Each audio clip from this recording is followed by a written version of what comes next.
देखिए रिज़ल्ट तो आ गया है, लेकिन अब आगे के लिए आपको तैयारी करनी पड़ेगी। क्लास 10th के बाद आपको स्ट्रीम ऐसी चूज़ करनी है जिससे आप अपना करियर बनाना चाहते हैं। मिडिल क्लास फैमिलीज़ के लिए और जो लोअर क्लास फैमिलीज़ हैं उनके लिए फाइनेंशियल स्टेबिलिटी बहुत बड़ी चीज़ होती है। जिसका जैसे रिजल्ट आता है तो बच्चों के ऊपर प्रेशर ज़्यादा रहता है, तो रिजल्ट का प्रेशर बच्चों पर ज़्यादा होता है या उनके पेरेंट्स के ऊपर ज़्यादा होता है?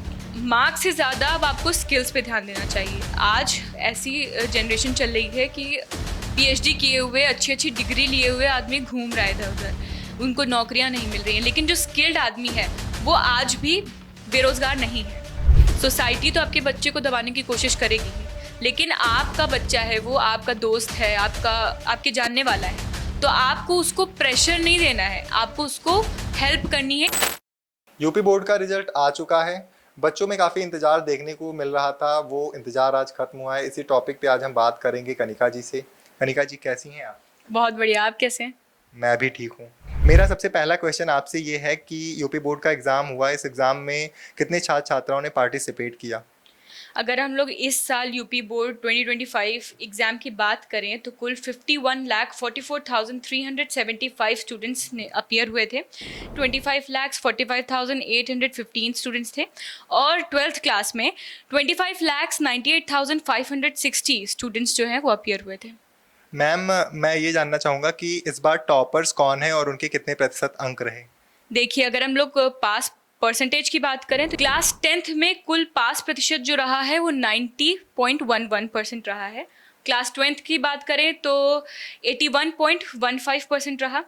और टॉपर्स जो हैं हम लोग की लिस्ट में क्लास 10th में फर्स्ट पोजीशन पे आए हैं यश प्रताप सिंह 97.83% पे। सेकंड पोजीशन पे अंशी और अभिषेक यादव आए हैं 97.67% पे।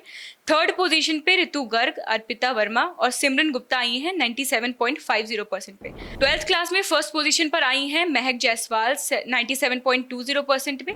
सेकंड पोजीशन आई है आदर्श यादव, शिवानी सिंह और अनुष्का सिंह की। और तृतीय मतलब थर्ड पोजीशन पे आई हैं मोहिनी 96.40% पे।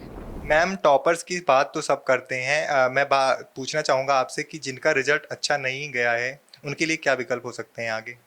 देखिए, जिनका रिजल्ट अच्छा नहीं गया है उनके पास सप्लीमेंट्री एग्ज़ाम देने के ऑप्शंस हैं। आप लोग अपना प्रोसीजर चेक कर लीजिए, वेबसाइट पे अवेलेबल होगा। कई यूट्यूब वीडियोस भी हैं, अपना प्रोसीजर चेक करें, उसके लिए फिल करें और सप्लीमेंट्री एग्ज़ाम दें। मैं ये जानना चाहूँगा मैम कि जिसका जैसे रिजल्ट आता है तो बच्चों के ऊपर प्रेशर ज़्यादा रहता है, तो रिजल्ट का प्रेशर बच्चों पर ज़्यादा होता है या उनके पेरेंट्स के ऊपर ज़्यादा होता है? मेरे हिसाब से प्रेशर दोनों के ऊपर होता है। देखिए, पेरेंट्स के ऊपर सोसाइटी का प्रेशर रहता है और क्योंकि बच्चों के ऊपर पैसे लगा रहे पेरेंट्स, तो वो भी एक प्रेशर रहता है मिडिल क्लास फैमिलीज़ के लिए। और जो लोअर क्लास फैमिलीज़ हैं उनके लिए फाइनेंशियल स्टेबिलिटी बहुत बड़ी चीज़ होती है, तो उनके लिए ये बहुत बड़ी बात है। दूसरी चीज़, अगर हम लोग बच्चों की बात करें तो कंपैरिजन होता है सोसाइटी में, वो उनके ऊपर एक बहुत बड़ा प्रेशर होता है, उनके करियर की बात होती है। तो दोनों के ऊपर बराबर प्रेशर रहता है, इसको हैंडल करना एक इम्पॉर्टेंट बात है। तो दोनों को साथ में मिलके हैंडल करना चाहिए। पेरेंट्स को ज़्यादा उनके ऊपर प्रेशर नहीं जाना चाहिए बच्चों पे, और बच्चों को भी देखना चाहिए कि पेरेंट्स अगर इतना कर रहे हैं तो अपनी पूरी मेहनत करें।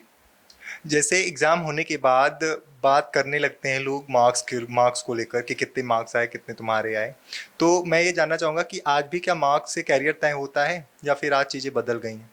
देखिए, मेरे भी बड़े भाई बहन हैं, तो अगर उनकी बात करें तो उनके समय मार्क्स बहुत मैटर करते थे।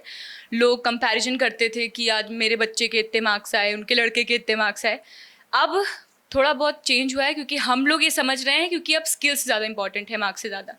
तो मार्क्स इंपॉर्टेंट हैं, लेकिन उस जगह जैसे आपका कोई एंट्रेंस एग्ज़ाम है, आपका कोई जॉब इंटरव्यू एग्ज़ाम है, तो उसमें आपके करियर पे इफ़ेक्ट पड़ेगा। लेकिन अगर हम लोग बात करें बोर्ड एग्ज़ाम्स की, तो वो एक पासिंग एग्ज़ाम है। अगर फेल भी होते या पास भी होते किसी भी सिचुएशन में, तो इतना कोई मैटर करने वाला नहीं है। लेकिन फिर भी मेहनत करिएगा। ऐसा नहीं कि मैंने बोल दिया तो मेहनत नहीं कर रहे हैं। मैम, बोर्ड एग्ज़ाम को लेकर आपको कोई इंसिडेंट ऐसा याद आता है कि आपके बोर्ड एग्ज़ाम को लेकर जो आपको मतलब हँसी दिला दे या फिर दिल को छू जाए? क्लास 10th और 12th का जब रिज़ल्ट आने वाला था तो बहुत ही नर्वस थी मैं भी, और मेरे घर वाले भी। सबको लग रहा था कि मैं फ़ेल हो जाऊंगी, मैं पास नहीं होंगी।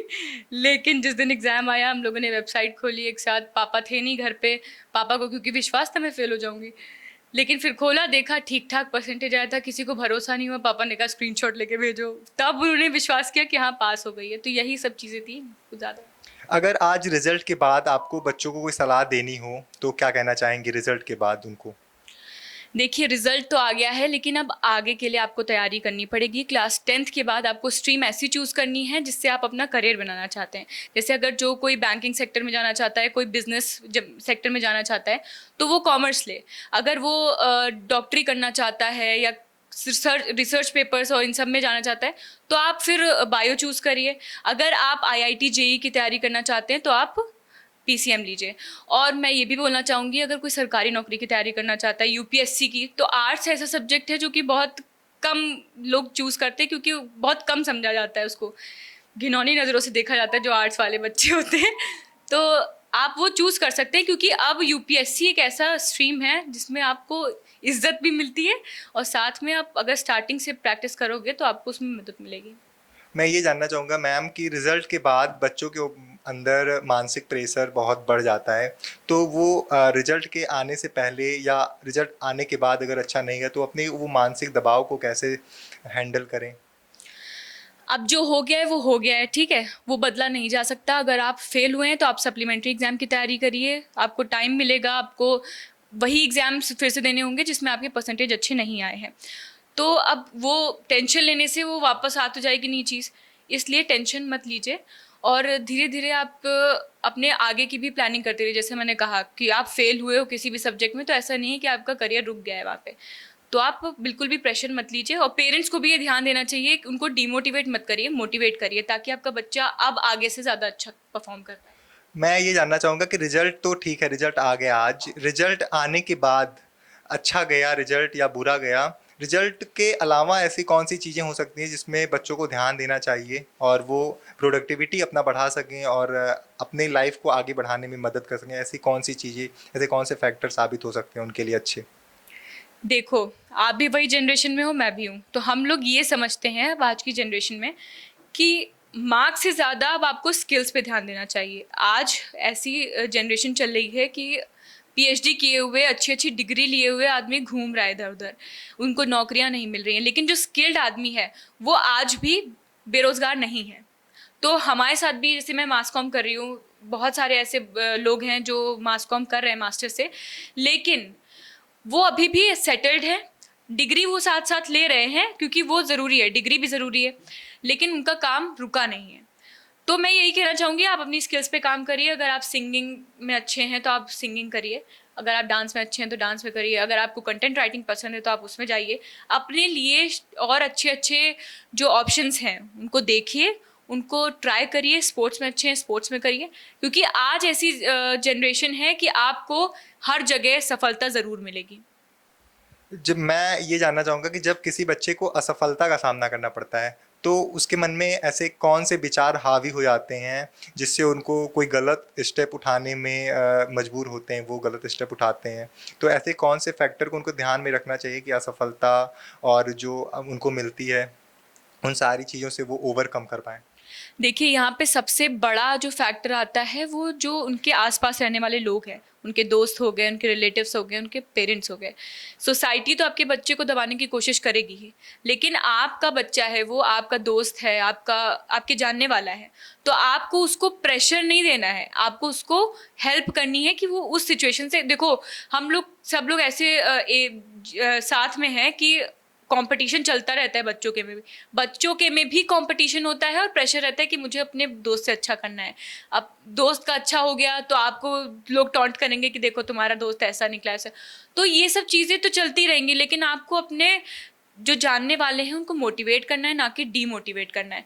इसीलिए आदमी आत्महत्या करता है, बच्चे, और इसी प्रेशर की वजह से। तो बच्चों को समझिए, उनको मोटिवेट करिए, उनको समझाइए, हाँ, कि ये नहीं, अब मोटिवेट करने के चक्कर में आप ये कर रहे हैं कि नहीं एकदम खुली छूट, नहीं।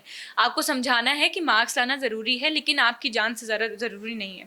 मोटिवेट करिए उनको, और उनको समझाते रहिए कि अब वो और आगे आगे अच्छा करते रहें। बहुत-बहुत धन्यवाद कनिका जी। आपके विचार निश्चित ही हमारे दर्शकों को प्रेरणा के स्रोत देने वाले होंगे। धन्यवाद।